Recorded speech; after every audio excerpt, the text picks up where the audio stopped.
Assalamualaikum warahmatullahi wabarakatuh. Saya Zain Azmi dengan NRP 21 2022 051. Kami dari kelompok DH di mata kuliah ARB Doksung 1 Perancangan Arsitektur 2 yang didampingi dengan dosen pembimbing yaitu Bapak Irsyad Nasib SPD MT. Di sini kami akan memaparkan mengenai hasil dari eksplorasi kami pada Kampung Naga yang dilaksanakan pada tanggal 31 Oktober 2023. Baik, selanjutnya adalah demografi dari bangunan yang telah kita analisa sebelumnya, yaitu salah satu rumah yang berlokasi di Kampung Naga.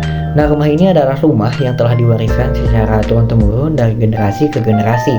Nah, rumah ini dibangun pada tahun 1957 dengan proses pembangunannya yaitu secara gotong royong yang dilakukan oleh warga Kampung Naga.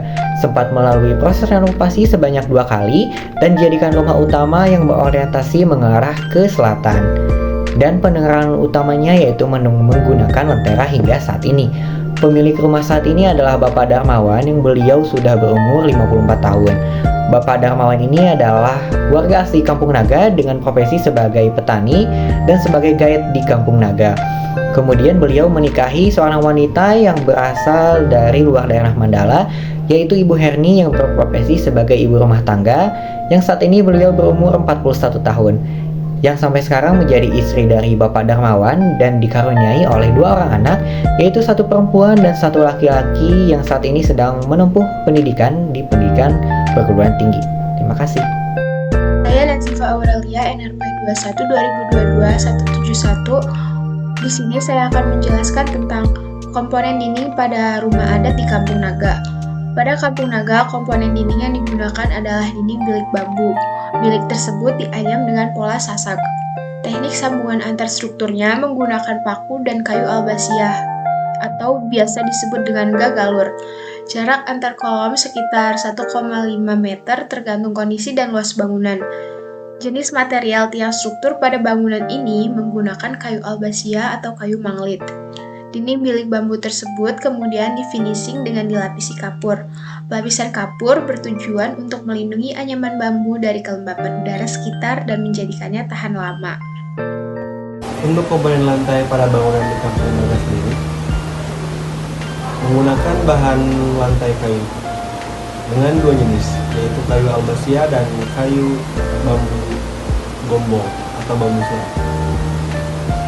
Untuk penggunaan jenis kayu sendiri itu tergantung pada penggunaan ruangannya. Pada ruangan utama, tengah, dan ruang kamar menggunakan lantai kayu albasiah. Dan pada ruang dapur menggunakan lantai kayu bambu gombong.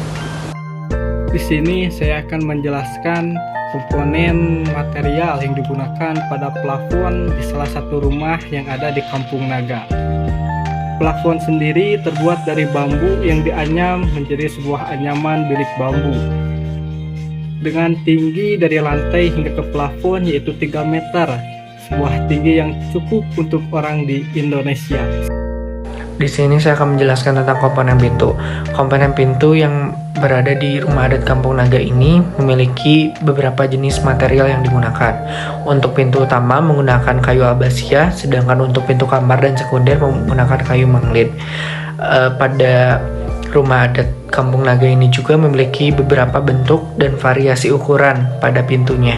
Untuk ukuran pintu utama itu memiliki ukuran 70 x 175, untuk pintu kamar itu 80 x 178, dan untuk ukuran pintu dapur itu 71 x 170. Untuk variasi bentuknya yang terlihat beda itu pada pintu dapur atau pintu belakang. Karena pada pintu dapur tersebut terdapat lubang-lubang atau celah-celah kecil yang berfungsi sebagai pencahayaan dan penghawaan alami sehingga membuat ruangan sedikit lebih terang. Sedangkan untuk pintu utama bentuknya sama seperti pintu konvensional pada umumnya, namun materialnya terbuat dari kayu albasiah. Selanjutnya ada komponen jendela. Pada rumah di Kampung Naga tentunya memiliki komponen jendela yang berfungsi untuk memberikan penghawaan alami bagi bangunan. Setiap bangunan memiliki kriteria masing-masing dalam pemilihan jendela. Di Kampung Naga sendiri terdapat beberapa kriteria, mulai dari material jendela menggunakan kayu manglit dan albasiah. Jumlah variannya terdapat 3 varian. Yang pertama dengan ukuran 60 x 130 cm. Varian kedua 100 cm x 180 cm. varian ketiga 180 x 150 cm, serta mencakup elevasi ambang bawah jendela dari lantai 56 cm.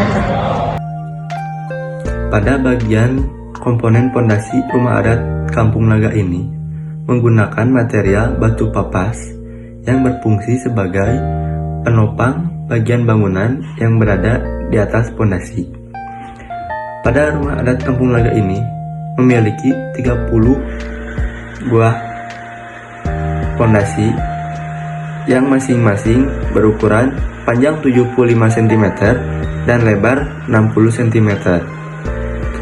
Dan di atas pondasi memiliki tiang pondasi yang bermaterial kayu albasia dan memiliki ukuran 15 x 15 cm. Sebelumnya, saya izin memperkenalkan diri terlebih dahulu. Nama saya Indri Rahma dengan NRP 21 2021 127. Di sini saya akan menjelaskan dari komponen rangka atap. Atap dari salah satu rumah di Kampung Naga ini memiliki dua lapisan, yaitu lapisan bawahnya yang disebut sebagai para dan lapisan atasnya yang disebut suhunan. Sedangkan untuk penutup atapnya sendiri menggunakan bahan ijuk. Demikian yang bisa saya sampaikan. Terima kasih. Wassalamualaikum warahmatullahi wabarakatuh. Komponen penutup atap yang berada di rumah-rumah Kampung Naga memiliki dua material, yaitu daun tepus yang diikat dan ijuk. Perbandingan rasio dari daun tepus dan ijuk yaitu daun tepus 3 berbanding 1 ijuk. Yang selanjutnya adalah layout dapur. Untuk dapurnya sendiri memiliki beberapa tempat. Ada goa, ada dapurnya itu sendiri. Untuk goa biasanya berfungsi untuk menyimpan perabotan atau barang-barang. Dan untuk di dapurnya sendiri ada tempat untuk makan, ada tempat untuk memasak. Tempat memasak itu ada tungku. Di atas tungku biasanya ada tempat penyimpanan kayu-kayu bakar.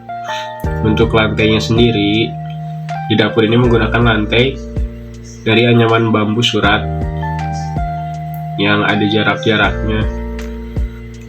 Alasan menggunakan anyaman bambu surat, jika ada sisa-sisa makanan akan langsung dijatuhin ke bawah untuk diberi kepada ayam.